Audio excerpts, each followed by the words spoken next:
दोस्तों, आज हम आपके लिए लेकर आए हैं एक सैनिक की दर्द भरी कहानी।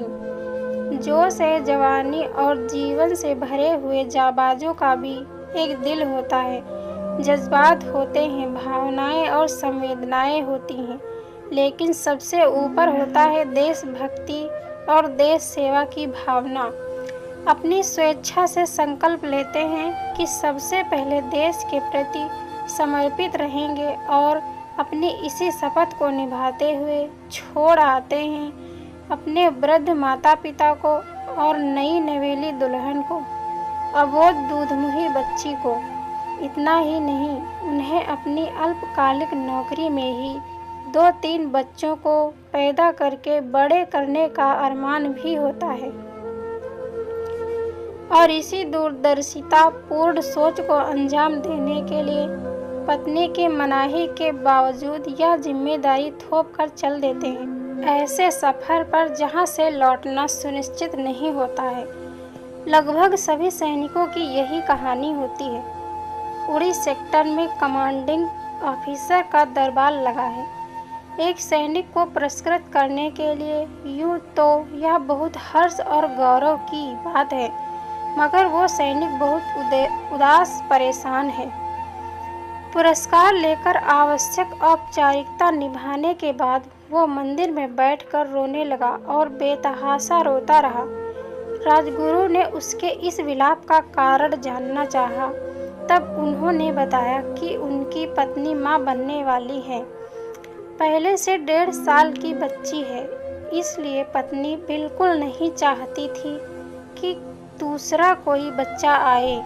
उसके बाद भी मैंने मजबूर किया और उसे गांव में छोड़कर चला आया। मैंने घर वालों को बोला था कि साले साहब लेने आएंगे तब मायके भेज दिया जाए। शहर में सभी सुख सुविधा आसानी से उपलब्ध हो जाएगी, लेकिन मेरे घर वालों ने नहीं भेजा। पहला प्रसव से टूटा शरीर अभी तक संभला भी नहीं था कि दूसरा भार ऊपर से घर की जिम्मेदारी भी। डॉक्टर ने बहुत खराब हालत बताई है और 10-12 दिनों से खबर नहीं आई है। किसी पुरुष को इस तरह से रोते हुए देखकर राजगुरु भावुक हो गए और उन्होंने उस मंदिर की दिव्य प्रतिमा के सामने ज्योत जलाकर प्रार्थना की, सैनिक की पत्नी की कुशलता के लिए, और विश्वास दिलाया कि सब कुशल मंगल है। No news is good news. अगर कुछ बुरा हुआ होता तो उसकी सूचना शीघ्र मिल गई होती। यह सुनकर फौलादी सैनिक कांप गया भीतर से। पिछले 2 महीने से जो समाचार मिल रहे थे वो बहुत बुरे थे। खुद को हर बुरी कल्पना का जिम्मेदार मानते हुए उसने खाना छोड़ दिया और भूखा ही सो गया। दिसंबर का महीना, उड़ी सेक्टर का तापमान 0 से 20 डिग्री सेल्सियस पर दूर दूर तक सफ़ेद चादरों से लिपटा हुआ पहाड़ और चिनार के पेड़ भी सफ़ेद ही सफ़ेद दिखाई दे रहे थे। मन में पश्चाताप, खुद पर क्रोध और बेचैनी। कितना बेबस और लाचार होता है एक सैनिक। एक तरफ देश का हीरो जो हर संभव करने वाला, हर विषम परिस्थितियों से 2-4 करके सकुशल लौटने वाला सैनिक, सीने पर 2500 गोलियां खाकर भी डटे रहने वाला सैनिक कितना कमज़ोर होता है भीतर से। पहली बार उसे अपने भीतर का पति और पिता जागा था।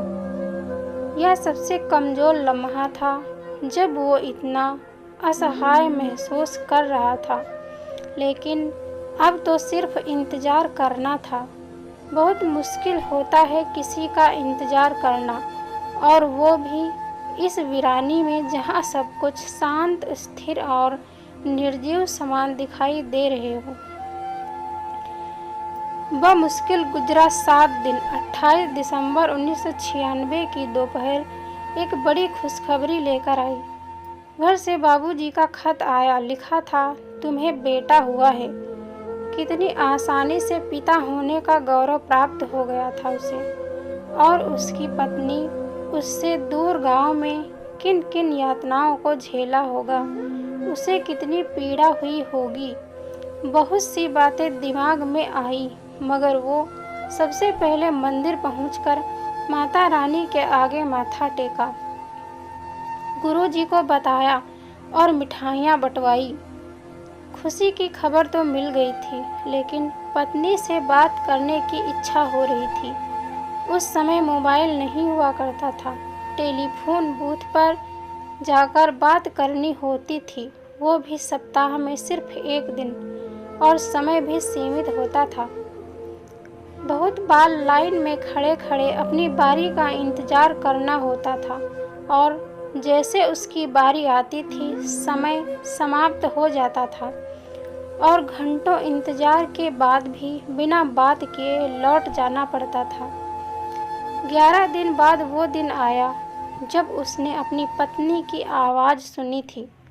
बस इतना भर ही बोल पाई थी, मैं बहुत खुश हूँ, आप भी खुश हो जाइए। आने की जल्दी मत मचाइएगा, जब छुट्टी मिले तब आराम से आइएगा। मैं यहाँ बहुत आराम से हूँ, बहुत खुश हूँ, सभी लोग मेरा बहुत ख्याल रखते हैं। आप बिल्कुल चिंता नहीं कीजिएगा, आपका बेटा आपके जैसा ही दिखता है। आईना देखकर खुद को प्यार कर लीजिएगा। मन फिर से भीग गया था। टेलीफोन बूथ पर और भी लोग पीछे खड़े थे। बात खत्म करनी थी, मगर जी चाहता था सुनता रहूं चुपचाप। 4 सालों से सुनता आ रहा हूँ, लेकिन आज पहली बार कुछ अलग सा अनुभव हुआ।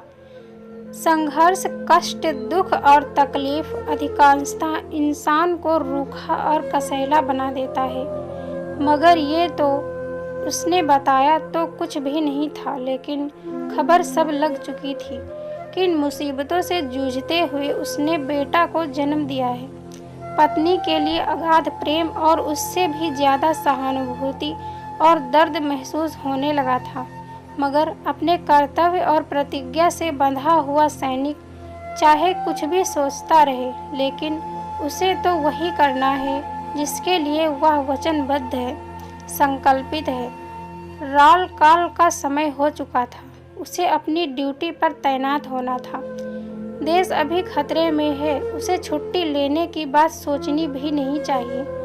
उसे अपनी पत्नी की कही बातें याद आई और वह आईना के सामने जाकर देखने लगा।